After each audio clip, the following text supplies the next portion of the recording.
നാരായണ. ഓ നമസ്കാരം സാർ. സാറിനെ കണ്ട് അവസാനമായിട്ടൊന്ന് അപേക്ഷിക്കണമെന്ന് വിചാരിക്കാൻ തുടങ്ങിയിട്ട് കാലം കുറയായി. ഒരബദ്ധം പറ്റിപ്പോയി.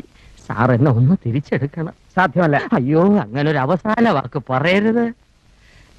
ഞാനൊരു തീരുമാനമെടുത്താൽ അതിന് മാറ്റം ഉണ്ടാവില്ലെന്ന് എനിക്കറിയാമല്ലോ. അപ്പോ സാർ തീരുമാനിച്ചു കഴിഞ്ഞു? അതെ.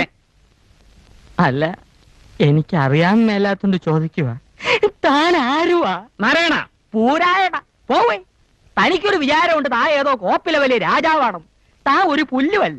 1-2 ദിവസം ലണ്ടനിൽ പോയി ഏതോ ഒരു ഓന്തൻ റിച്ചാർഡ് സാഹിബിന് അരിവെച്ചു കൊടുത്ത് കിട്ടിയ കാശ് കൊണ്ട് ഒരു പഴയ കൊട്ടാരം വാങ്ങി അവിടെ ഒരു ആശുപത്രിയും തുടങ്ങി അവിടെ പ്രാന്തമാരെ പട്ടാളത്തിട്ട പഠിപ്പിക്കുന്ന ഒരു വിവരം കെട്ട പന്ന റാസ്കലല്ലേ താൻ. തന്നെ ഞാൻ 10 പറയണമെന്ന് വിചാരിക്കാൻ തുടങ്ങിയിട്ട് കാലം കുറയായി. താനൊക്കെ മറ്റേ ചിട്ടയുടെ ആളല്ലേ, മിലിറ്ററി. പക്ഷേ